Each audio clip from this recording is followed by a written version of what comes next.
शाहबाद के गांव कठुआ का एक बार फिर से दूसरे गांव से संपर्क टूट चुका है और जो सड़कें हैं वो जलमग्न हो चुकी है।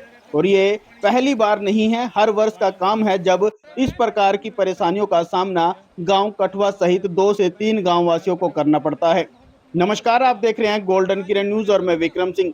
ये तस्वीरें आपको जिला कुरुक्षेत्र के गांव कठुआ से दिखा रहे हैं, जहां पर मारकंडा नदी में जैसे ही 12,000 14,000 क्यूसिक पानी पहुंचता है तो उसके बाद गांव कठुआ, तंगोर वह 2 से 3 गांव को काफी परेशानियों का सामना करना पड़ता है। उनकी सड़कें जो है वो जलमग्न हो जाती हैं और तस्वीरें आप देख भी सकते हैं कि जो सड़कें हैं वो लापता हो गई हैं, गायब हो चुकी हैं, जलमग्न हो चुकी हैं। और प्रशासन दावे तो बहुत करता है, लेकिन जैसे ही बारिश का सीजन आता है, मानसून का सीजन आता है और पहली बरसात होती है तो प्रशासन के दावों की पोल खुलती हुई नजर आती है। आप तस्वीरें देख रहे हैं मारकंडा नदी की, जहां पर ये देख सकते हैं कि जो पानी है वो किस प्रकार से ओवरफ्लो हो चुका है और गांव में घुस चुका है। कई हजारों एकड़ फसल बर्बाद हो चुकी है और लोगों के वाहन भी खराब हो चुके हैं। फिलहाल इसका स्थायी समाधान अब तक प्रशासन ने नहीं किया है। हर वर्ष का काम है जब इस प्रकार की परेशानियों का सामना गांव कठुआ, तंगोर सहित कई गांव को करना पड़ता है। फिलहाल तस्वीरें शाहबाद मारकंडा नदी की दिखा रहे हैं और इस पूरे मामले को लेकर, परेशानियों को लेकर गांव वासियों का क्या कुछ कहना है वह भी आपको सुनवाते हैं। बंद लगाने की कोशिश की, लेकिन प्रशासन वहां आके खड़ गया और उसने हमें रोका है। भाई आप यहाँ पे बंद नहीं लगा सकते। अब इसकी जिम्मेवारी किसकी है? लाखों के हिसाब से लोगों का नुकसान हो रहा है। किसानों ने पहले तो पानी जल्दी आ गया था, फसलें नहीं लगी थी, लेकिन अब की बार तो लाखों रुपये लगा के फसलें भी लगा दी गई हैं और वो भी आपके सामने डूब चुकी हैं। कौन जिम्मेवार है जनाब? इसका कोई जिम्मेवार नहीं है। तो इसका हल क्या नजर आता है, क्या हल निकल सकता है? सर हल देखिए, जो इलीगल माइनिंग हुई है, अगर वो प्रॉपर तरीके से माइनिंग होती, इसका हल जरूर निकलता। लोगों ने जैसा जिसके जाओ यानी कि वो बंदर बांट का काम किया है सरकार ने और प्रशासन ने, और वो अवैध माइनिंग कर रहे हैं जिन लोगों ने, आपको पता है उसमें गोली कांड भी हुआ था अवैध माइनिंग के कारण। सबसे बड़ा कांड हमारे गांव का है अवैध माइनिंग। आसपास से कुछ किसान मट्टी बेच देते हैं और मारकंडे की प्रॉपर सफाई नहीं हो पाती, जिसके चलते यहाँ पे अगर 5,000 क्यूसिक पानी भी आता है मारकंडे में, वो भी हमारे गांव से क्रॉस होता है और गांव के हालात आपके सामने हैं, बद से बदतर हर बार हो रहे हैं। जानना चाहूंगा लगभग कितने एकड़ फसल तंगोर और कठुआ की या कलसाना की आसपास गांव की डूब जाती है? लगभग सर 2,000 एकड़ के आसपास फसल बिल्कुल तबाह हो चुकी है।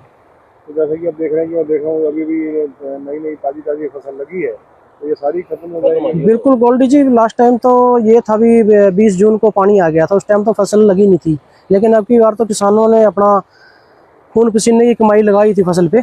उनको ये अंदेशा था, जैसे मौसम विभाग ने कहा था बारिश कम होएगी, शायद इनको ये था कि अब की बार शायद पानी ना आए, लेकिन उसके बावजूद भी यहाँ बारिश कम है। पहाड़ों में बारिश होने के कारण और पानी के ये हालात हो चुके हैं आज गाँव में, जो पिछले साल की तरह थे वैसे ही अब बन चुके हैं। झरने की तरह, दरिया की तरह पानी बह रहा है। ऐसा लग रहा है कि मारकंडे का रुख ही इधर हो गया, मारकंडा ही सारा इधर आ गया। बिल्कुल सर, अभी मैसेज देखिए मोबाइल पे भी आने स्टार्ट हो गए हैं स्कूलों के।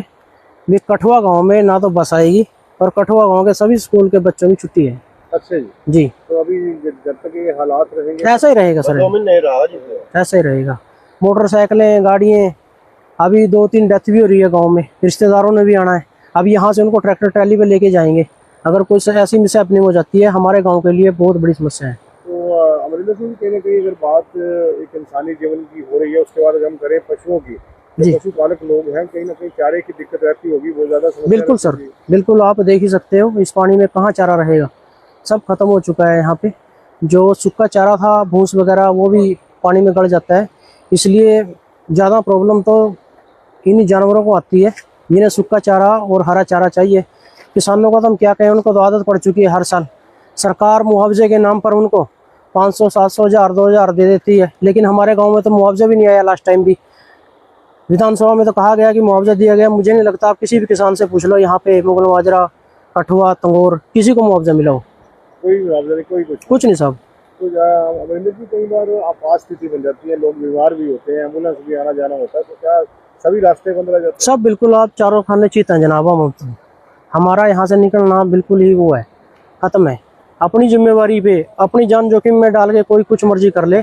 सरकार और प्रशासन का हमारे गांव के प्रति बिल्कुल ही रुख बिल्कुल खत्म है। शिक्षा भी प्रभावित, सेवाएं भी प्रभावित, किसान भी प्रभावित, पूरे जनजीवन सारा ही प्रभावित। बिल्कुल सर, लगभग जब तक ये पानी रहेगा तब तक सब कुछ खत्म ही समझे। बिल्कुल।